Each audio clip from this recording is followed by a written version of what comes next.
Eh bien, bonjour à toutes et à tous. Vous êtes déjà très nombreux à vous connecter ce matin. Bienvenue. Alors, on vous laisse vous installer. On va se laisser 2-3 minutes pour attendre les derniers arrivants. Et pour ce moment d'attente, on vous propose un petit tour d'horizon des dernières actualités de ces 2-3 minutes, le temps que les retardataires se connectent. Alors, en termes de news d'actualité, on a fait une sélection plutôt de grandes sociétés. Et donc, ce matin, on a appris que Airbus a gagné un contrat de 101 avions avec China Eastern Airlines pour un montant catalogue estimé à 16 milliards de dollars. Donc, l'année commence bien pour Airbus et ils continuent sur leur tendance de ces dernières années. Sephora s'allie avec OpenAI sur leur stratégie de développement de commerce agentique en intégrant à leur application à ChatGPT. Voilà. Et pour permettre à leurs clients de prompter leurs besoins, ce qui devrait évidemment avoir une approche du commerce quelque peu différente. Alten, ce matin, nous annonce qu'ils achètent la filiale d'Atos Worldgrid pour 270 millions d'euros. C'est malin de leur part puisque ce renforcement stratégique dans le contrôle-commande nucléaire basé à Échirol va leur permettre de piloter les systèmes critiques d'EDF pour EDF sur les 6 futurs réacteurs EPR2. Et enfin, côté Mercato, ça bouge un peu. Lagardère accueille un nouveau CEO France et Luxembourg. Alors, pas tout à fait nouveau, puisque c'est un produit de la maison, Benoît Verdier, qui a été nommé donc Chief Executive Officer.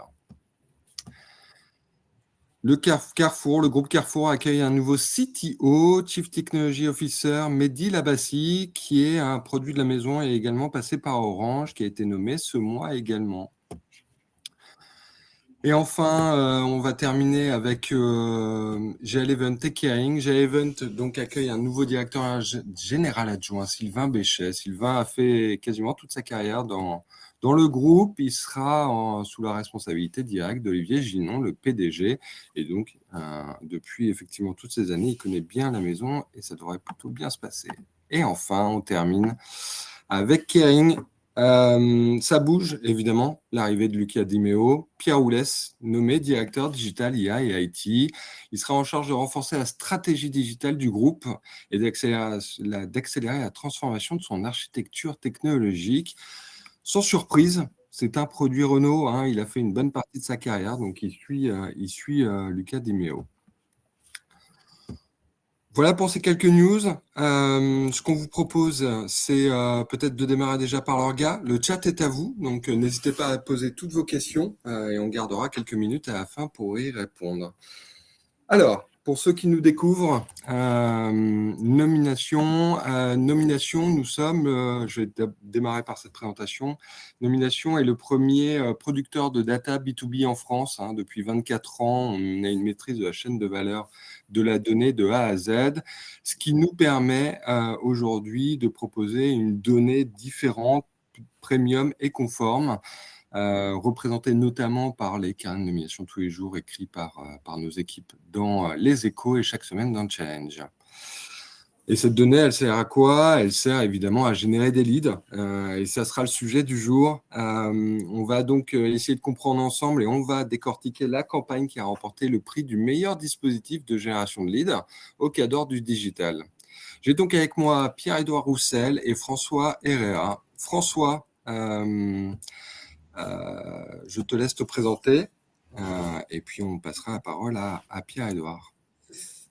Merci Nicolas, bonjour à tous. Donc moi je travaille chez Nomination depuis maintenant 2 ans et ici j'exploite non seulement la donnée dont parlait Nicolas juste avant, mais aussi nos outils en mode agence. Donc finalement on va aller prendre un brief du côté de nos clients et on va le faire arriver directement sur des problématiques marketing telles que la noto, la création de leads ou du faire venir par exemple vers des événements physiques ou digitaux.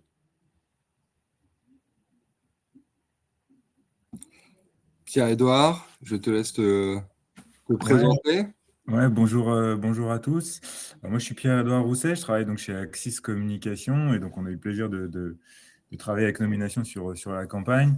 2 mots sur mon poste. Alors moi, je m'occupe de ce qu'on appelle la Demand Generation chez Axis, où on a une équipe de 4 personnes.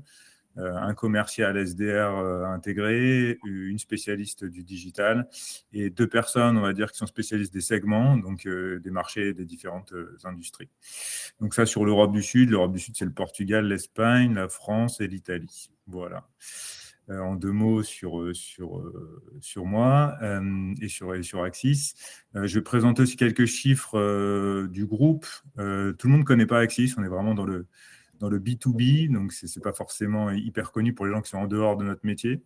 Mais Axis, on est quand même une société assez importante. On est 5000 personnes dans le monde, une société suédoise avec un peu plus de 3500 personnes à Lund, dans la banlieue de Malmö, donc société européenne. On est leader de l'industrie historiquement de la vidéosurveillance, donc des caméras. On est l'inventeur de la vidéo sur IP. On est les premiers à avoir mis une caméra sur un réseau, ce qui va permettre de faire beaucoup de choses, et on y reviendra peut-être aussi. Fondé en 1984, on fait 2 milliards de chiffres d'affaires dans le monde, donc du groupe Canon, ça je l'ai dit. Et on est très connu dans le monde de la vidéo. Mais en fait, on fait beaucoup plus de choses que ça. On fait des systèmes audio, on fait des intercoms, donc c'est tout ce que vous pouvez trouver. Alors, pas trop sur la partie résidentielle, mais plutôt sur la partie tertiaire ou sur des sites industriels, mais de l'intercom. Donc, par exemple, vous êtes à l'entrée d'un contrôle d'accès, vous pouvez appeler à l'interphone, avoir des échanges, avoir des écrans tactiles qui vous permettent de montrer des cartes du site, ce genre de choses. On fait des systèmes de badging, donc contrôle d'accès. On fait beaucoup de logiciels aussi, ce qui amène toute l'intelligence dans nos solutions, essentiellement de l'analyse audio, vidéo, qui permettent, par exemple, comme on est dans le monde de la sécurité et sûreté, à la base, voilà, tout ce qui est analyse va permettre, par exemple, de détecter un véhicule ou une personne dans des zones qu'il ne faut pas. Je prends toujours l'exemple de la centrale nucléaire qu'on sécurise. Voilà, on va essayer de détecter des gens qui ne doivent pas être là sur certaines zones pour éviter des actes de terrorisme, ce genre de choses. Donc vraiment dans la sûreté. Voilà, donc ça c'est un panel de toutes nos solutions. Donc on est très connu dans le monde de la sûreté-sécurité, mais on développe énormément aussi d'usages très très nouveaux. Par exemple dans l'industrie avec voilà, de la détection de défauts sur des lignes de production, donc liées aux technologies vidéo. On fait de la sécurité, donc on fait par exemple de la détection de port de casque sur des chantiers dans l'industrie. On fait des caméras thermiques qui permettent de détecter des échauffements sur des lignes de production. Voilà, et ça, c'est quelques exemples. Il y en a vraiment des milliers. Donc, on est vraiment en train de complètement aussi sortir du monde de la sûreté-sécurité. Voilà, j'espère que je n'ai pas été trop long, mais c'est important. C'est important pour la suite. Voilà. Non, c'est parfait, Pierre-Edouard. Merci beaucoup pour cette présentation. Merci, François. Alors, pour entrer dans le vif du sujet, Axis Communication, c'est de la distribution indirecte. Alors, il y a une subtilité, effectivement, distributeur-intégrateur, tu pourras peut-être l'expliquer, mais aujourd'hui, l'enjeu, finalement, et comment on y arrive, comment on touche le décideur final stratégique aujourd'hui, sans, évidemment, en apportant de la valeur à son channel. Ouais, effectivement, je pense qu'on peut passer peut-être sur la slide d'après. En fait, nous, la particularité de la société, c'est effectivement, comme le disait Nicolas, c'est qu'on est sur un modèle de vente indirect, c'est-à-dire que nous, on ne vend rien directement à des utilisateurs finaux, à des villes, à des industries. On ne vend pas directement. En fait, on passe par un réseau de distribution, donc des distributeurs qui sont assez peu, mais qui font des gros volumes. Il y en a 6 en France. Vraiment ils agissent comme des grossistes avec plus ou moins de valeur ajoutée, mais ils sont très très importants, ce sont nos premiers clients. Et ensuite, on a une deuxième couche qui sont les intégrateurs. Donc ça, ce sont les gens qui achètent aux distributeurs et qui installent chez des clients finaux. Et les clients finaux, ils utilisent les solutions. Donc tout ce modèle-là, en fait, une fois qu'on a compris ça, en fait, il faut qu'on puisse s'intégrer, nous, sur la partie commerce et marketing pour arriver à animer tout ça. Donc, en fait, la société est organisée avec des équipes d'animation marketing et commerce pour le channel, donc distributeur, système intégrateur, et des équipes de plus en plus, et c'est le cas de mon métier qui est central, on fait de plus en plus d'influence sur la partie clients finaux, tous les grands comptes. C'est dans ce cadre-là aussi qu'on a fait appel à Nomination. Et pourquoi on est en train de développer aussi toutes les équipes auprès des clients finaux? C'est parce que c'est assez simple. On maîtrise en fait beaucoup plus la partie vente grâce à ça, parce que un intégrateur, par exemple, quand il va proposer ou être sur un projet chez des clients finaux, il va pouvoir en fait facilement changer de marque, donc changer Axis pour une autre, pour des raisons de coût, de marge, différentes raisons qu'on ne maîtrise pas forcément, même si on a évidemment de très bonnes relations avec eux, mais on n'est pas les seuls sur le marché. Donc ça, c'est super important. Donc nous, en fait, ce qu'on veut faire aussi, c'est convaincre les clients finaux qu'on est la bonne marque, pour eux. Et si vous avez le client final qui est convaincu d'Axis, en fait, eux, ils vont préconiser, eux, ils vont dire qu'ils vont vouloir acheter de l'Axis auprès des intégrateurs et ce sera beaucoup plus facile pour nous. Donc voilà, on essaie vraiment de maîtriser toute cette chaîne-là. Et c'est aussi important dans cette campagne-là. Donc ça, c'est un des défis, donc la partie canal indirect. Et sur la partie produit, effectivement, je pense que j'en parlais en introduction, mais en fait, on est extrêmement connu dans le monde de la sûreté-sécurité, mais aussi beaucoup au niveau du channel, un peu moins sur les clients finaux, même si de plus en plus, parce qu'on travaille beaucoup cette partie-là. Donc en fait, on cherche aussi de nouveaux angles d'approche, pas seulement produits, voilà, parce que la concurrence est de plus en plus proche aussi. On est beaucoup copiés, comme on est les leaders et les gens qui ont inventé ces différentes solutions sur IP. Donc, on est beaucoup copiés. Donc, on cherche des nouveaux angles d'approche, notamment la cybersécurité. Voilà. Une petite introduction. Merci Pierre-Edouard. Si je peux peut-être ajouter juste un point sur le côté Noto.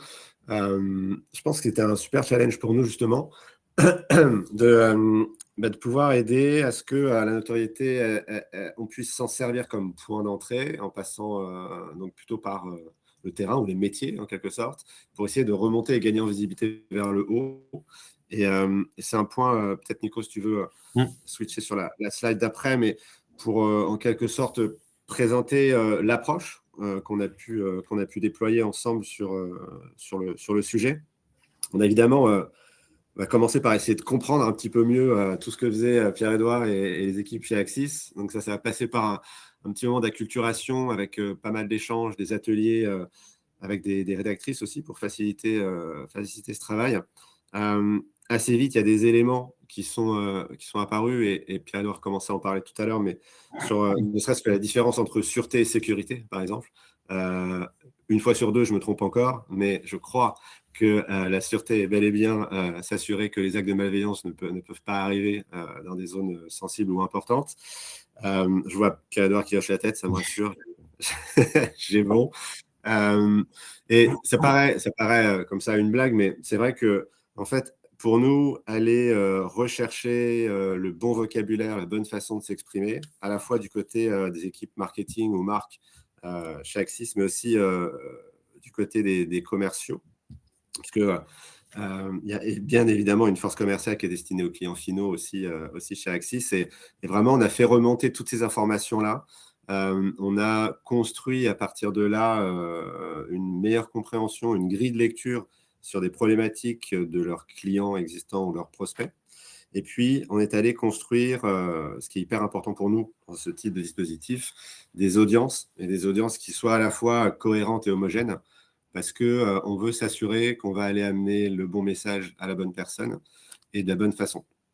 Ça, évidemment, on s'est appuyé sur une data existante chez Nomination qui allait du côté des responsables et directeurs de sites industriels, qui était une bonne façon, on pensait, de pouvoir justement rentrer dans cette problématique-là.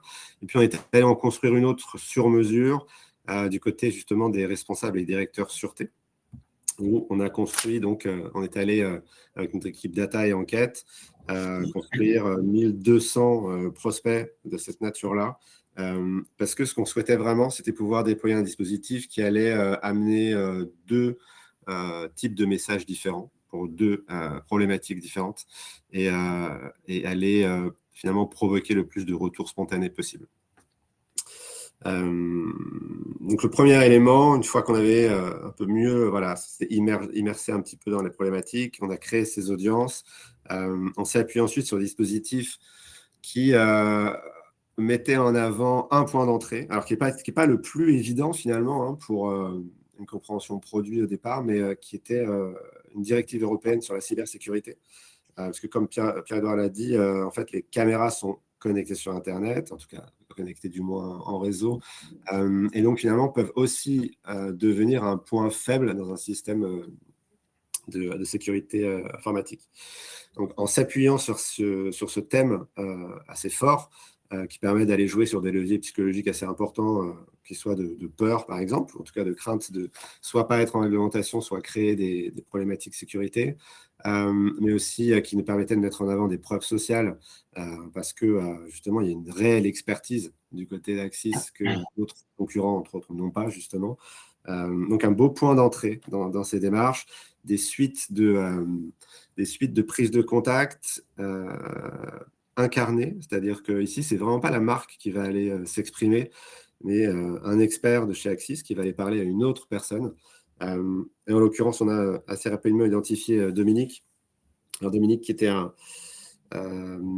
je crois, un sales exécutif, en fait, hein, finalement, Pierre-Edouard, mais on l'a... Sales engineer, ouais, donc quelqu'un de plutôt technique, mais qui maîtrise, Voilà, voilà, qui a des maîtriser. compétences sur la partie cybersécurité. Ouais. Voilà, qui maîtrise Pas un parfaitement. profil commercial, en fait. Pur. C'est ça. Et ça, c'était vraiment parfait pour nous parce qu'on est vraiment persuadé que justement, les décideurs, les CXO, dès qu'ils voient arriver un profil un peu trop vente, un peu trop commercial ou un message un peu trop vente, tout simplement, ils ne vont pas finalement aller répondre, ils ne vont pas prendre en compte cette prise de contact. Et là, évidemment, on n'a pas inventé Dominique. Hein. Dominique est le référent cybersécurité chez Axis et d'ailleurs pris un rôle au niveau Europe depuis cette campagne. Mais tu vois-t-il que Dominique est donc devenu le porteur de ces messages et on a défini ensemble des points de douleur, comment y répondre et comment positionner Axis à travers ça. On était aussi s'appuyer sur de l'existant, c'est-à-dire qu'on a travaillé en profondeur avec Pierre-Edouard toutes les synergies qu'on pouvait trouver avec les plans market préexistants. Donc, le positionnement sur NIS 2 était déjà quelque chose que Axis déployait. Il y avait, entre autres, des webinaires qui avaient été réalisés, sur lesquels on pouvait s'appuyer comme appel à l'action pour générer des interactions. Il y avait également je crois que c'est un après-midi avec une avocate spécialiste des domaines cybersécurité. On pouvait donc, à travers certains des messages, inviter les prospects à participer. Et puis, des éléments donc, de réassurance et preuve sociale à travers des cas d'usage, des cas clients très puissants qu'Axis a pu déployer auprès de groupes industriels ou agroalimentaires, par exemple. Donc ça nous a vraiment donné tout le matériel. Nous, on a la capacité chez Nomination de s'assurer que ces messages donc, arrivent à la bonne personne, mais aussi au bon moment et dans leur boîte mail, puisque donc, on s'est appuyé sur l'outil email en particulier, avec la capacité tout de même de contacter et d'activer plusieurs centaines, voire milliers de ces prospects, puisqu'on est à même de dupliquer un comportement humain à travers une techno qu'on a nous, et donc ne pas s'appuyer sur des newsletters ou des envois en masse qui finalement arrivent surtout dans les dossiers spam, mais bel et bien d'assurer une cadence et une réactivité pour atteindre l'ensemble de ces prospects, mais de façon à ce que nos messages arrivent bel et bien dans leur boîte mail. Il y a un élément important que je n'ai pas cité dans la data, mais évidemment, notre donnée, elle est RGPD compliant jusqu'au bout, et donc on n'a aussi absolument aucun problème justement à pouvoir exploiter cette donnée au service de nos clients. Le dernier point, et là je pense que Pierre-Edouard, tu pourras en parler également, mais c'est que en fait ce qu'on fait arriver dans ce type de dispositifs sont donc des réponses spontanées auxquelles il faut ensuite répondre. Nous, notre taf, finalement, il s'arrête à générer notre livrable, hein, c'est la réponse, c'est la demande de rendez-vous. Ensuite, on transfère ça à nos clients. Et c'est vrai que Pierre-Edouard, du coup, tu as un peu mis une casquette d'Inside Sales à un moment donné, puisque c'est toi qui recevais directement ces réponses et qui se chargeait de la première étape. Ouais, exactement. Alors, je pense que, je ne sais pas si c'est clair pour tout le monde, ce qui est intéressant, c'est tout le séquençage et le travail qui a été fait avec Nomination sur donc la partie acculturation, donc pour vraiment comprendre ce qu'on faisait, notre modèle de vente, etc. Rédiger les bons messages en fait qui vont avoir de l'impact sur notre audience, en prenant en compte en fait tout ce qu'on fait, en interviewant différents collègues, des gens qui sont sur le terrain pour vraiment comprendre les points de douleur de nos cibles. Donc la rédaction en fait de ces séquences d'emails vraiment incarnées par quelqu'un de réel chez Axis, et la construction de la donnée, donc sûreté sécurité, qui n'est pas forcément une donnée qui est facile d'accès, parce qu'on a un marché très, très particulier. Donc voilà, tout cet accompagnement, il a été fait comme ça. Et effectivement, ce qui est intéressant, c'est qu'on cherche à solliciter, à avoir des réponses de l'audience. Ce qui est intéressant, c'est quand on a une réponse de l'audience, donc c'est vraiment des emails individualisés, on a des gens qui répondent vraiment à quelqu'un. Donc dans notre cas, c'était Dominique Guéguen, et ils répondent: bonjour Monsieur Guéguen, effectivement, ça m'intéresse.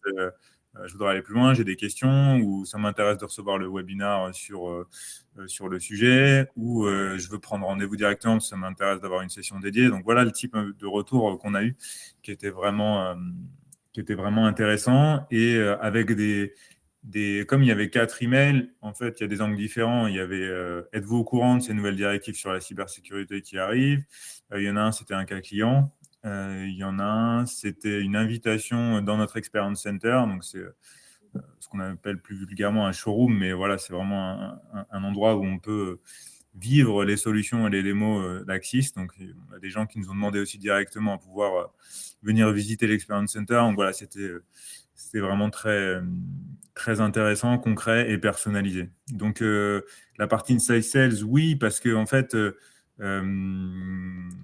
Dominique Guéguen, qui est une vraie personne chez nous, ne recevait pas les messages, mais c'est comme c'est une nomination qui les reçoit, et il nous pousse en fait les résultats. Et donc, en fait, il faut arriver à reprendre le contact. Enfin, c'est moi qui recentralisais les contacts. Il fallait arriver à répondre aux personnes, à les rappeler, tout en impliquant l'équipe Sales et Dominique pour vraiment reprendre attache et contact avec les personnes qui nous ont répondu positivement, notamment. Donc ça, c'est vrai que c'est un travail où il faut que tout le monde soit dedans, que les gens aient compris ce qu'on a envoyé en leur nom, et aussi embarquer les équipes commerciales pour vraiment reprendre contact. Donc tout ça, c'est important, parce que si vous voulez vraiment concrétiser après cette partie-là, il faut bien prendre la suite et être réactif, parce que les gens répondent, ils sont chauds, on ne peut pas répondre une semaine après, donc il faut vraiment suivre au fil de l'eau. Merci à vous deux pour ces explications. Donc, si on résume concrètement, de la vélocité, un scaling et une data sur mesure, en 3 mots. Finalement, je pense que c'est ce que tout le monde attend.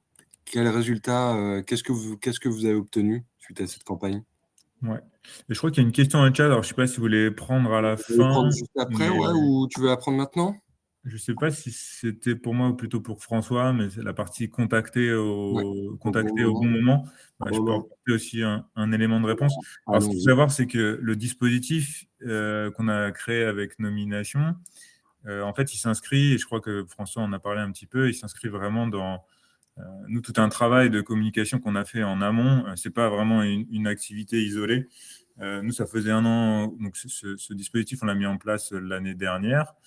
Mais ça faisait déjà plus d'1 an, 1 an et demi, en fait, qu'on travaillait le sujet sur la partie réglementation auprès de nos audiences, nos cibles, nos clients finaux, avec des campagnes de communication sur différentes plateformes, dont les réseaux sociaux, dont nos bases, des webinars, des événements sur place, des événements sur site. Voilà, donc on a vraiment préparé tout le terrain. C'est pas arrivé comme une action isolée.